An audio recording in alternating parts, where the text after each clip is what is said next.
We're going to start with the same warm-up that we started with last week, which is a nice open hum. And for this exercise, you want there to be lots and lots and lots of space inside your mouth. Your teeth shouldn't be touching, not like the scream face, but just like nice and open. Picture an Oreo inside your mouth, standing up.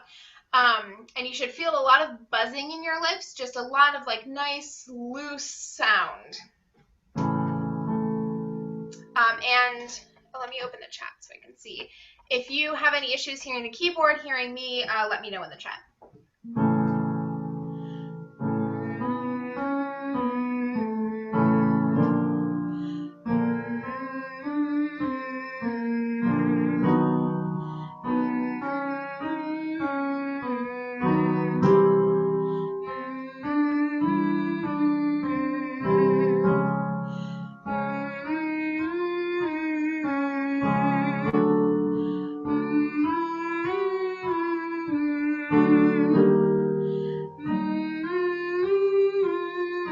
Last one.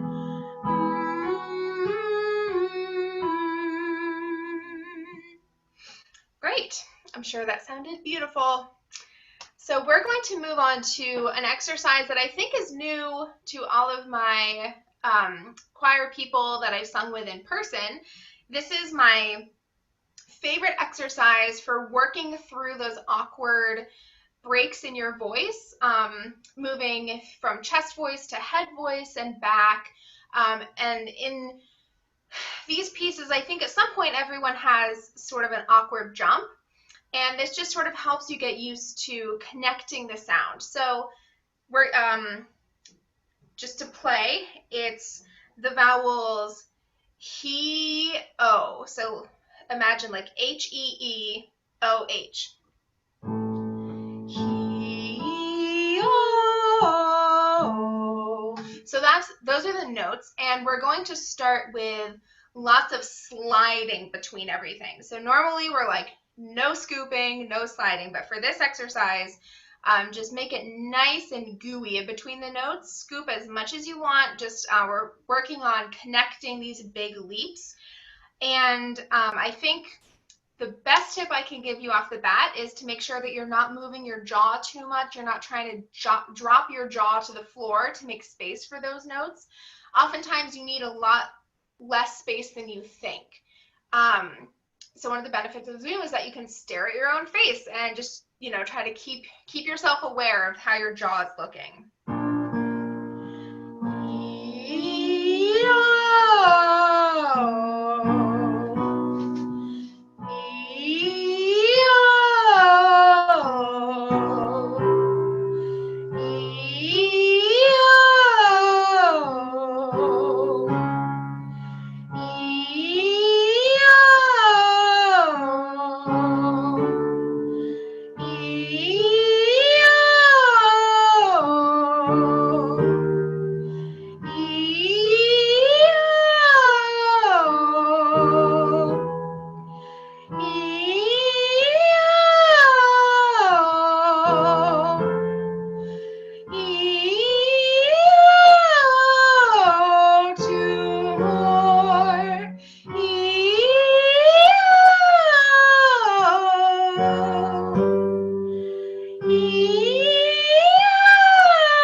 That's one of those exercises that sounds bad, but is very helpful.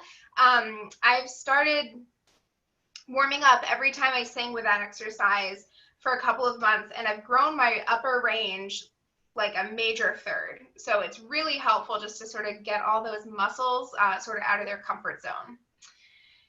All right, we're going to move into some diction work. Last week we were talking about how diction is even more important than normal when we're doing these virtual videos because of the compression in your phone or computer or tablet or whatever you're recording with. So we want lots of crisp and big diction. So that's easy to do when you have things like T's. Last week we did our ticka-taka, ticka-taka. And that's sort of an easier consonant to lean into. But this week we're going to do Mama Made Me Mash My M&Ms, an old standby. And it's just right up and down the scale. You'll catch on. Mama made me mash my M&Ms. Mama made me mash my M&Ms. Mama made me mash my M&Ms. I'm interrupting myself. Something I forgot to mention, we also want to focus on these nice quick S's, no snakes. Just nice, quick, Mama made me mash my M&Ms. And we have a couple of phrases that end in S, and especially with the virtual choir situation, we really want to keep those nice and short. Mama made me mash my M&Ms. Mama made me mash my M&Ms. Mama made me mash my M&Ms. Mama made me mash my M&Ms. Mama made me mash my M&Ms. Two more. Mama made me mash my M&Ms. Mama made me mash my M&Ms. Wonderful. And let's see. Lastly, we're going to, I think we did this our first week. Just a nice, simple triad descending, and it's on ha, ha, ha. Nice, forceful air. We're not in person, so you don't have to worry about spitting on anyone. We're going to start up here, and we're going to head down for our alto and bass friends. Ready, sing. Ha, ha, ha, ha, ha, ha.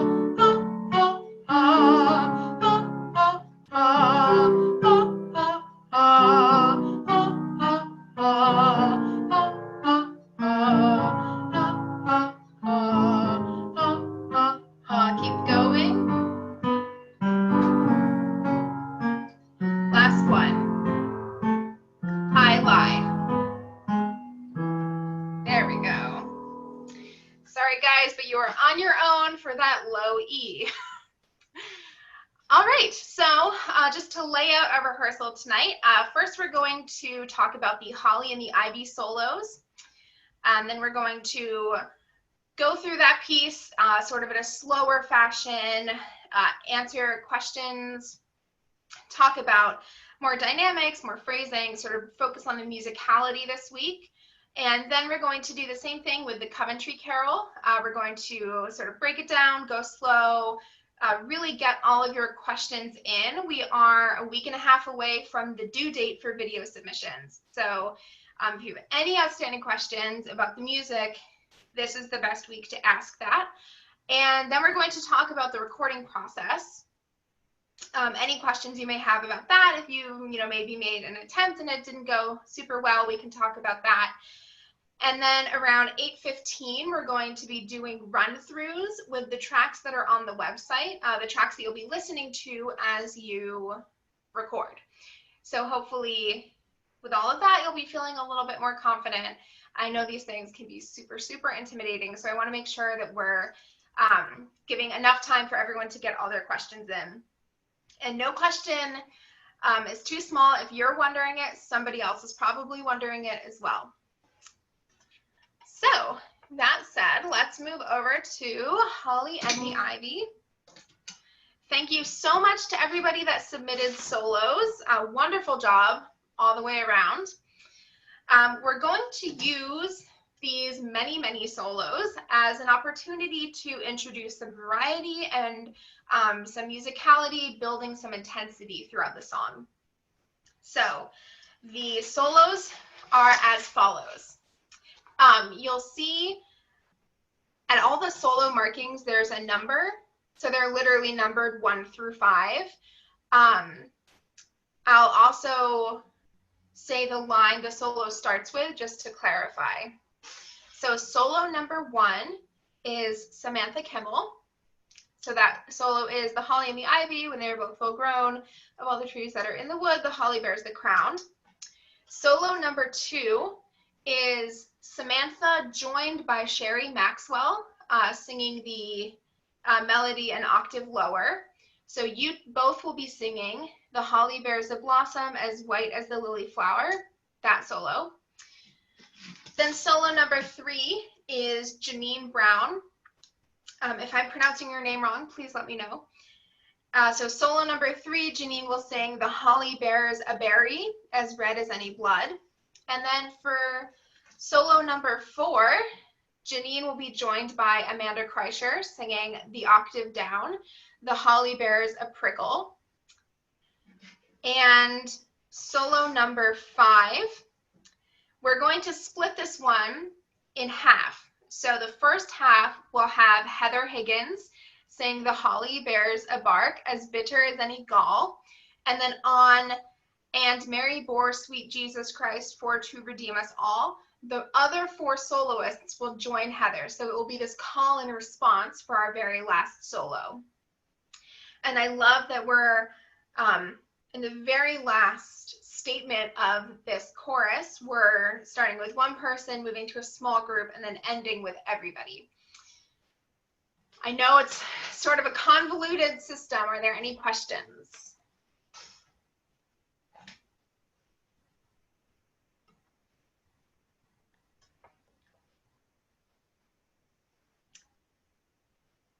Yes, that's fair. So in solo number 5, Heather Higgins is singing The Holly Bears a Bark as Bitter as Any Gall. On beat 3 of that measure, And Mary bore, the other 4 soloists, so Samantha, Janine, Amanda, and Sherry, join Heather. And so all of the soloists sing And Mary bore sweet Jesus Christ for to redeem us all, and then rejoin the choir for the 2D section. Did that clear it up? Okay. Yes, perfect. So as the rest of the choir knows, this piece, dare I say, can be a little boring. So we really need to focus on what we're doing with our dynamics. Of course, we will have our wonderful brass parts to introduce some much needed variety. And the solos will really help break things up. But if the choir, sort of the centerpiece of this whole thing, comes in every time, it's going to get old quick. And this is like a 3-minute piece. So, you know, it's going to get old fast. So I'd like to talk about the difference between the different iterations of the rising of the sun phrase that we return to every time. So on page 3, the bottom of page 3, I'm seeing this iteration sort of very sweet, light, and buoyant are words I would use here. I believe I put mezzo piano in the score. So nice and sweet. We talked about how we're going to be building through these phrases. Just as a refresher, the rising of the sun and the running of the deer break. The playing of the merry organ, sweet singing in the choir. And again, choir. It's one of those things you're just going to have to practice a couple times, but really try to let go of that wide, flat R. So that verse, we're thinking buoyant and sweet. The return to the 2D section at the top of page 7, the rising of the sun and the running of the deer. I'm saying the words like it changes. It never does. I'd really like to come in with this. Picture like a trumpet fanfare. Really come in and attack these phrases. Not boomy, not like you're punching at it, but really clear. And I'd say take this up to maybe a mezzo forte. And again, really focus on your phrasing, the dynamic changes, and the more volume we have, I think the more important those sweet singing is going to be. Make sure that T gets a lot of love. And again, put it right next to the word sing. Sweet singing. And of course, we go back and repeat those. I would still like the So the second time we come back to page 3, we're going to be returning to only a soprano voice. So it's again sort of this like light statement. So I would like to have that be mezzo piano the second time as well, and then likewise at the top of page 7, sort of like this ringing mezzo forte. And then the bottom of page 9, this is sort of our big capstone. So the solo and small ensembles are building very quickly in terms of sound. The brass part has sort of this fun little like counter melody above everyone, so it's going to feel very jubilant. You can bring out a little more volume here. Nothing too shouty, especially working with the compression of your phone, but definitely present, triumphant. This is really wrapping up this whole marathon of a piece. It's funny how much you're, at least for me, I would not have called a 3.5-minute piece a marathon before all of this, but here we are. All right, any questions about that? Oh yes, Amanda, you and Sherry are still singing the octave lower when you come in on the pickup to measure 43. Good question. I think that's going to add some really nice layering, and the soprano voices mix really well together, the alto voices mix really well together, so I think it's going to be a very nice effect.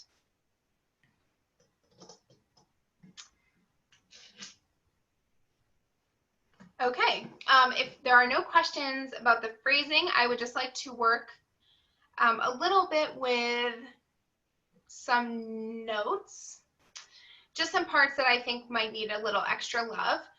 Sopranos, you're going to want to be very vigilant about your tricky little 8th rest on the rising of the sun. It happens every time. I'd really like to keep it clean every time. So everyone comes in on this chord. And it, I think practically it's there so the soloist can breathe, but I like that it just sort of calls out who has the melody. And basses, I just want to review your big leaps because they are numerous. Basses, I'm just going to play your part here for a moment.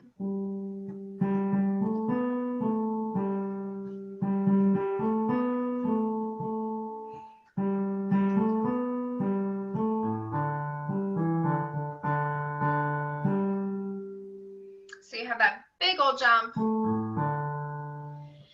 And I would be careful of going from this D on organ up to the G, making sure that E is nice and low. I think sometimes we might want to go, I think that F sharp can sometimes be a little tempting, but make sure that E is nice and low. And on the very last note, if you are so inclined, please feel free to sing that G down the octave, but only on the very last note. Let's see, there was an alto thing I wanted to.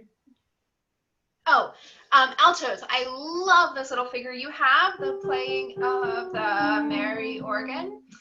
I really want to feel those tied 8th notes on of the, sort of like a push and pull, push and pull. I'm a cellist, so I'm guilty of using strings as a metaphor way too often, but I think in this sense you can really picture like a violin, like, it feels very silly to be doing that in a silent room, but I know that you get what I'm saying. The playing of the merry organ. So you can really lean into that. I think it's a very playful phrase and there's not that much movement happening. Although tenors, when you join the altos on that, you can sort of cascade into that phrase using the momentum of your quarter note D there. And of course, altos, you guys are just the masters of this. You have it at every turn in this whole program. So again, nice and crisp. Any other questions? Anything that you've run across in your practicing that you would like to point out?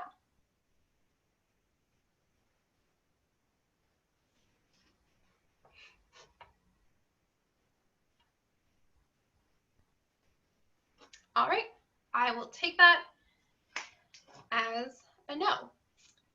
So let's move on to Coventry Carol. As I was thinking about this piece and practicing it myself a little bit this week, I really, I recorded myself just so I could see what it felt like and to listen to it back. And I just noticed that my tone came across a lot brighter than I felt like it was. So that's just something to keep in mind, especially sort of this very serious carol. We really wanted to feel tall and dark. When you think of a carol that was written in the 15th century, it's, you know, it's sort of like a dark, weightier time. So I think it's okay if our tone reflects that a little bit. Just some quick reminders. We have that typo in the piece, and I'm trying to remember where it is, where day becomes say, and ever mourn and say, in verse 3 on the second system, last measure, and ever mourn and say. And then we, I'm just going to walk through the roadmap real quick. I think we have a couple new people, which, by the way, welcome. Thank you so much for joining us. So I'm just going to walk through the roadmap super quickly. First line, everybody in the pool. Everyone sings, Luli Lule, thou little tiny child, break, bye-bye, Luli Lule. Verse 1, O sisters two, how may we do for to preserve this day? Everything but the last beat of that line is just sopranos and altos. Tenors join for this poor youngling for whom we do sing, and then basses join for the last 3 measures, and that is in the first verse only. The second and third verses, everyone sings all the time. And our phrasing here is very sort of like your classic hairpin phrasing. So you want to swell into the middle and sort of back away from it slowly. All right, let's talk about some specifics. Basses and tenors, I guess everybody, really. Your instinct is going to be to rush in this piece, I think. So really try to give everything space. We really want the breaks to breathe. In the Holly and the Ivy, the whole thing feels more like a handbell choir, but I think of this as like, you know, you can just picture chanting, or again, to use strings. You really want to let the spaces breathe. Of course, within the confines of the click track of the recording reference. So let's just look at the first phrase, Luli Lule, like an L-E-H almost. Luli Lule, thou little tiny child. Child, not child, child. Very tall, very dark. And again, those little tiny child, those T's are so key. Bye-bye, Luli, Lule. And I know I keep talking about it every week, but sopranos, that Picardy third, that B natural that you have, is so important and so hard to keep in tune. Your instinct is going to be to flatten it, because in this key in G minor, there's a B flat, so you're sort of going against what your brain is expecting.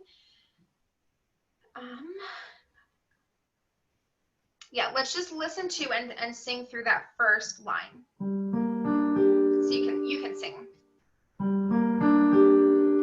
1, 2, 3. No break.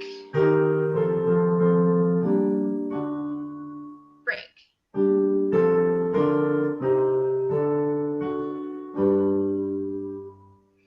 And altos, you have that delayed F sharp yet again. All right, any general questions about this piece?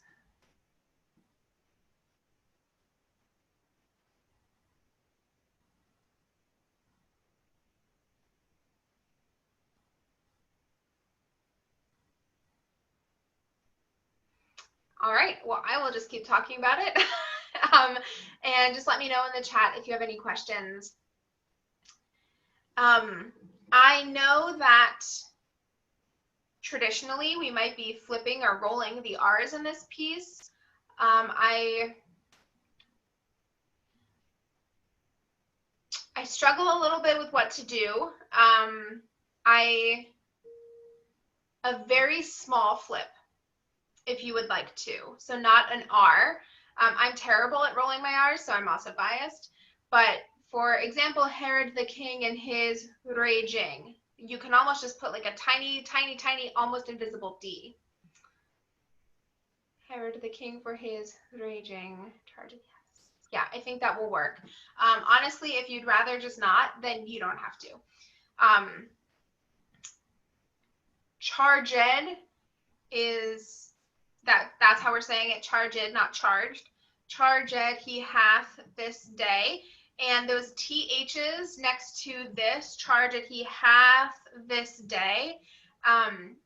You might be tempted just to combine them, but I would like a little bit more distinction between those two words.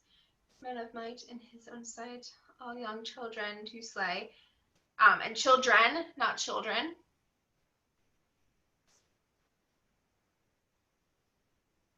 And just to go through the text in the third verse quickly, that woe is me. Remember we talked last week about putting the T of at the end of that right next to woe.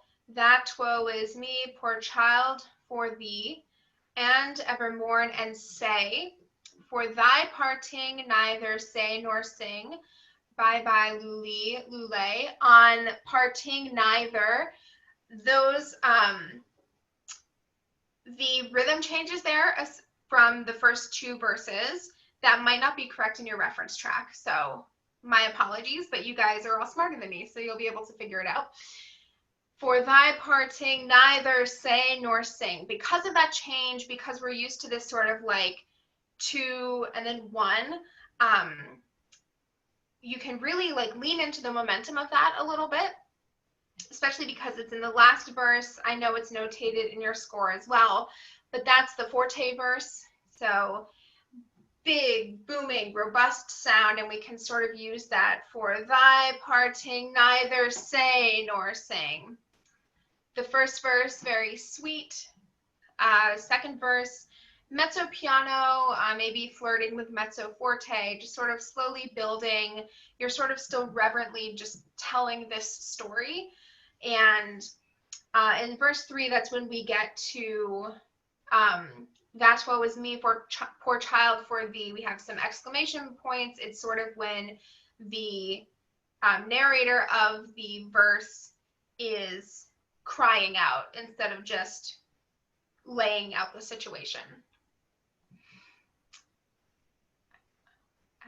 Okay, so from last week I have O instead of that as the first word in verse 3.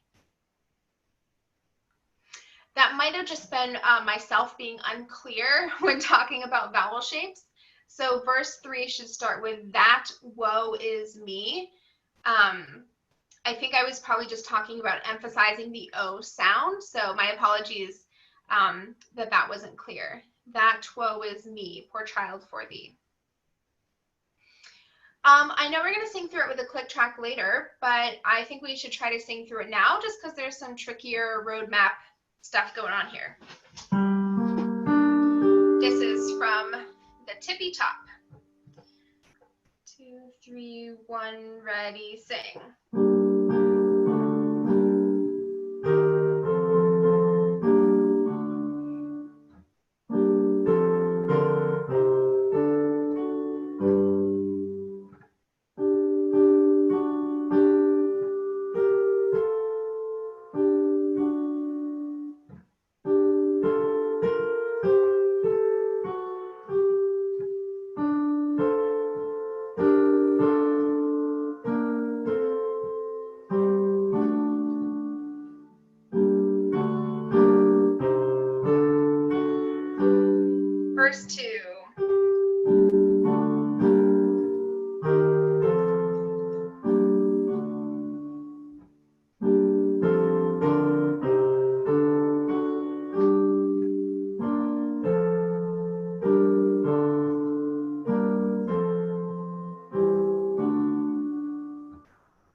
sure that sounded marvelous.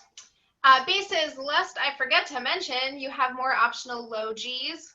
I just can't get enough. So second system, in verse 3, you have the option to sing that, woe, me, those 3 Gs an octave down, and at the very end, that last G as well.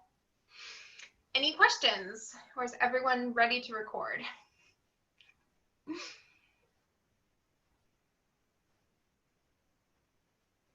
Okay, wonderful. Love these questions. Okay, I'll start at the very beginning. When we are recording, we should not sing the solo parts in the recording unless assigned. Correct. So in any case, if you are not singing and other people are singing, just stand there and look pretty because you will be on screen as well. I'm just not going to be editing people in and out. It's just going to be sort of like a static Brady Bunch kind of thing. So good question. So that goes in the Holly and the Ivy if you're not a soloist. Just sort of look like you normally would, sort of look up out to the audience. And in Coventry Carol, for example, tenors and basses in the beginning of verse 1, sort of stand there. Okay, could you restate who should be singing which verses in Coventry Carol? Sure. So if you are a soprano or an alto, you sing everything. If you are a tenor, you sing the entirety of verse 2 and 3, but in verse 1, you come in on the third beat of the second, the last measure of the second system. So the middle line of the page, this poor youngling, the pick up to the last line, if you're a tenor. And basses, you sing the entirety of verse 2 and 3. However, in verse 1, you only sing the last bye-bye lule of verse 1. Everybody sings the very first line of the song before we get into the verses. Let me know if that doesn't make sense. I'm happy to restate as many times as I need to. The recording instructions refer to as conducting tracks. Should we take that to mean recorded the piano tracks here? Yes. Initially, I was planning on doing a conducting track. However, after recording some virtual choir videos of my own, I realized that it's just a lot easier if you don't have to be worrying about looking up at a video of me conducting to an empty room because I've put a metronome sound in the tracks. So just listen to that. That's why we've been sort of going through all of the musicality stuff in such detail here. So you can really rely on your notes and rely on this, what we're doing here, and just listen to that track instead of trying to watch something. So yes, I should standardize my terms. So yes, you will use the things that say piano tracks on the practice track page. On Holly and the Ivy can soloists sing their solo and then switch down to the alto part or their own respective part. Yes, so you should sing the solo and then just go to whatever part you would normally be singing. Yep, so you can just switch right back. What do we want for verse 3, mezzo forte? I would say mezzo forte and forte, like a gentleman's forte. It just not too boomy, not too shouty, but very present. So if that looks like mezzo forte to you, great. I have it jotted down for myself as forte. And we're not recording something tonight. I was saying if there are no questions, I'll assume we are ready to record. Not that anyone has to record anything tonight. Bad joke. Is there a big difference between the piano track and specific part track? Good question, Amanda. The part tracks are myself singing over the piano track. That's how I know they work. So it is identical except for the addition of vocal parts. So if you feel more comfortable singing along to myself, then in the part track with like a voice singing with you, then by all means, as long as you clap on the first beat of the third measure, we'll be able to sync everything up just fine.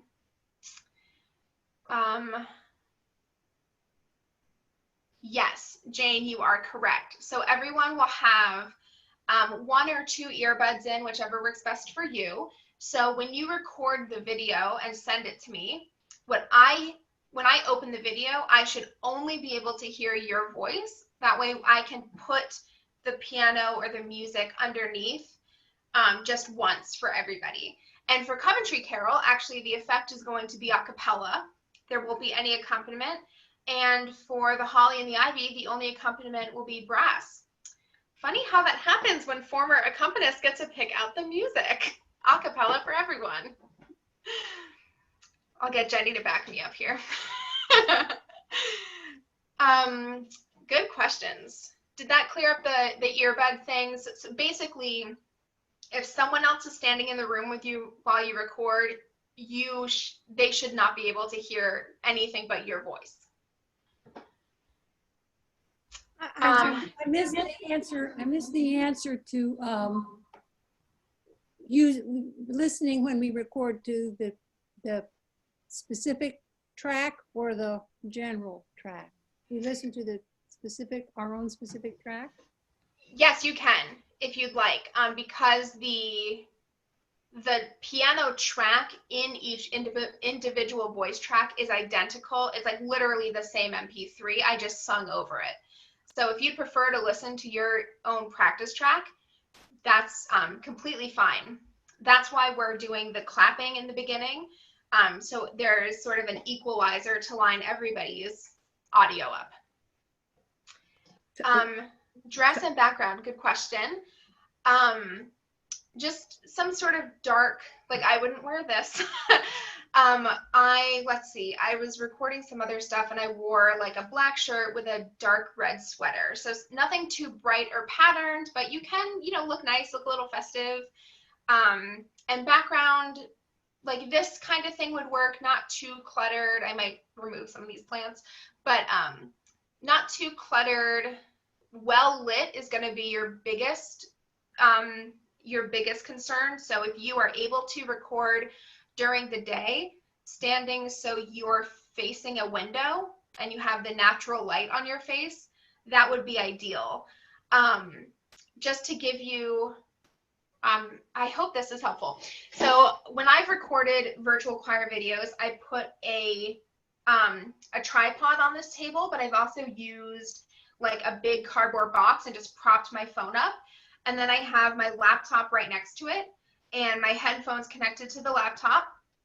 I hit play on the laptop to listen to the track, and then I hit record on my phone, then I hit play on my laptop to listen to the track, and I just record standing right here.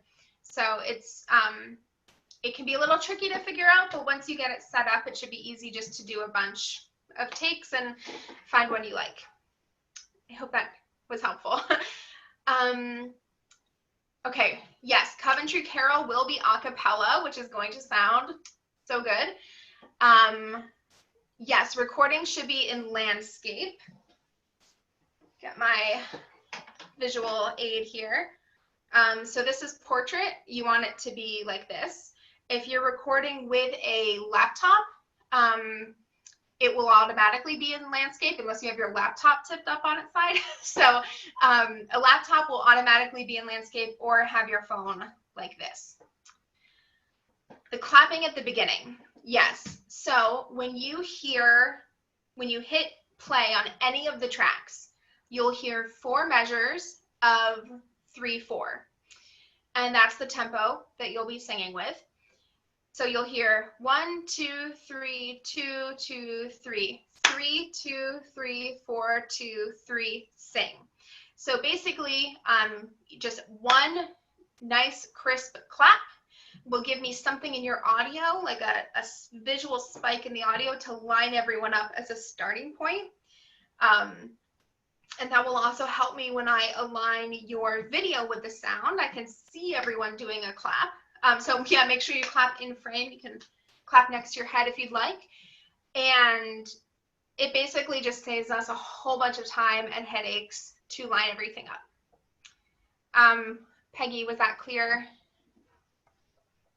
Beat 1 of measure 3 of measure 3. That's what you're telling us, right? Yes. Beat 1. Yep. These are great questions. Thank you. Yes, yep, clap is on the first beat of the third measure. Sure. So when we do our run through in a second, we will have an opportunity to practice together, but we can practice right now. I can count to 7. So pretend you just hit play. You'll hear 1, 2, 3, 4, 5, 6, clap. 2, 3, 4, 5, 6, sing. I hope that clears it up. I know it's very tricky.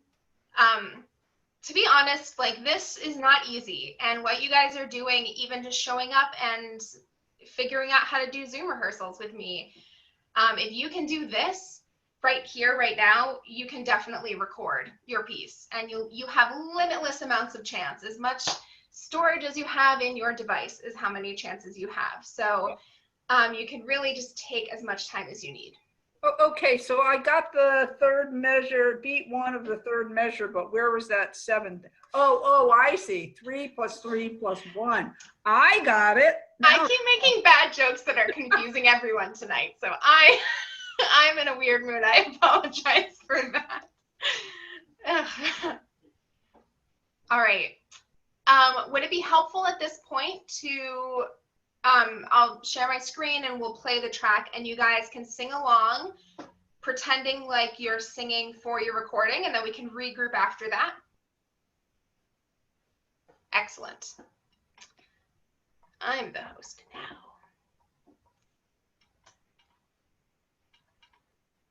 Share my screen.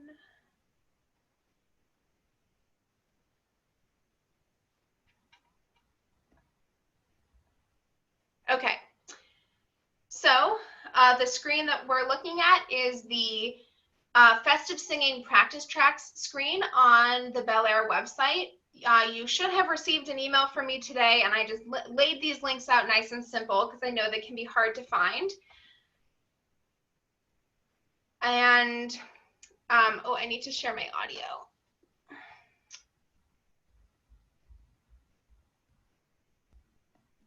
There we go. Okay, so we're going to do the Holly and the Ivy first. Make sure you're muted before you start singing along at home. And solo friends, go ahead and try your run-throughs with your assigned solo pieces now so we can work out any kinks later. So the beat, as soon as we hit play, you're going to be right into measure 1 of these metronomic measures. All right, the Holly and the Ivy, here we go.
questions, we are going to go right to Coventry Carol and do the same thing.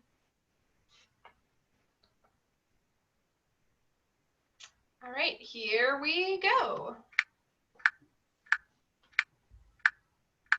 Clap.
All right, I hope we all survived.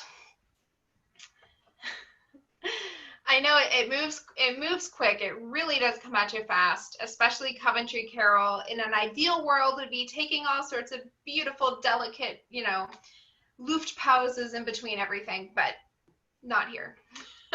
Not the nature of virtual choirs.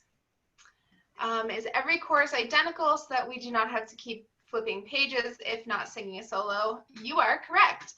The only difference are the dynamic and musical things we went over at the beginning.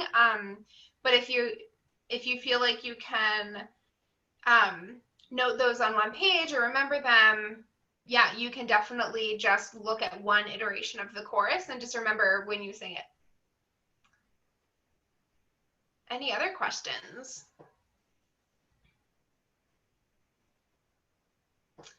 Third verse parting and neither 3/4 notes or 2 beats. Good question. So this is the bottom system of Coventry Carol, the second measure. So 1, 2, 3, 4, 5, 6 from the end. Yeah, it's a little unclear on the music. For thy parting neither. So parting is 1 quarter note, neither are 2 quarter notes.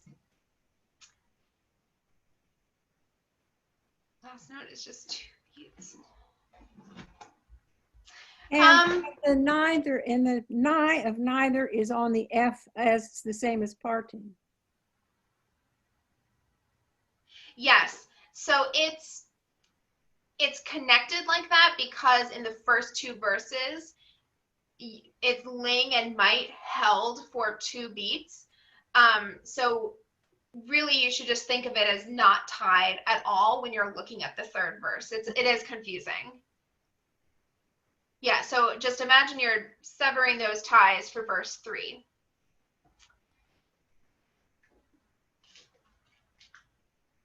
And okay, the end of Holly and the Ivy. Yes, 2 beats. And see, this is another one of those things. There's a fermata, but it's hard to cut off a fermata. And I felt like having the cutoff on beat 3 would sound cleaner. That would not be my musical preference if we were in person. It was just a decision I made for the sake of everything sounding crisp. Lots of these concessions being made in 2020. These are great questions.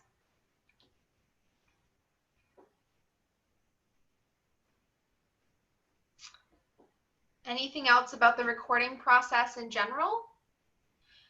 In that email I sent everyone and also linked on the Festive Singing page on the Bel Air website, belaircommunitychorus.org. There's a link to a Google form. If you have any issue using that Google form, you can email your video to info@belaircommunitychorus.org. There's a naming convention listed. I'm going to double check before I tell you the wrong thing. So when you save your file, it will be super helpful for me if you name it song title, your first name and last name, and then your voice part. I like to put underscores in mine. So for example, I would have Coventry Carol underscore or dash or space, Sandra Files space soprano. And that just helps me keep everything organized and checks everyone off as we receive submissions, especially for those of you that I don't know in person.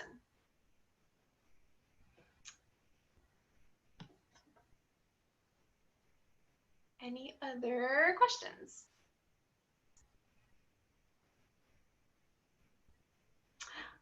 Wonderful. Addie says these 3 rehearsal videos will go up on the site this week, and I'm working on a process video of all the things you'll want to remember when you record.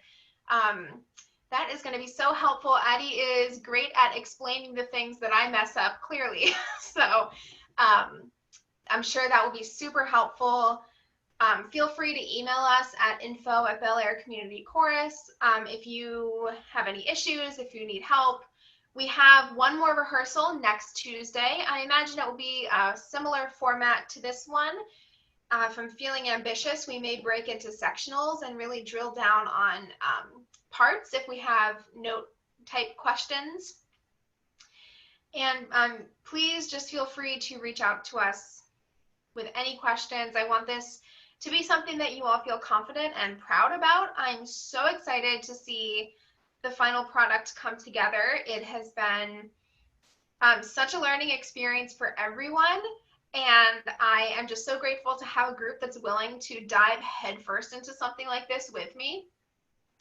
I think we have a couple of first-time people on the call tonight, so I apologize for not introducing myself an hour ago, but my name is Sandra Files. I am the artistic director of the Bel Air Community Chorus, and we are all just so excited to have you with us. If you are local to Bel Air, when we return for in-person rehearsals, we would absolutely love to have you join us. As much fun as it is to listen to me monologue for an hour alone in my living room, I can promise actual rehearsals with other people singing with you are way more fun. So that's something we're all looking forward to.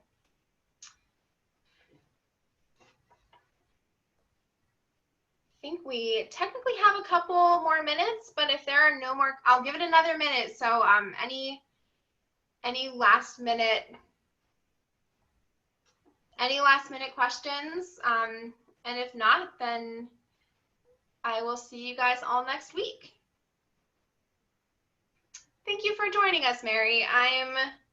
Honestly, I was very worried that we would have, first of all, not that much interest in this, and second of all, that we would have nobody from outside our choir, and the reverse has happened. I think technically the majority of people that are signed up are not people who sing with us in person regularly, and that has just been such a fun silver lining to be able to expand our musical family beyond the physical limits of rehearsing in person. So I am just so thrilled for all of this to come together. Thrilled, excited, and a little nervous. All right. I'm going to call it. Thank you guys so much for joining us. Again, please reach out at info@belaircommunitychorus.org if you have any questions at all, and I will see you all next week. Have a great week, everyone.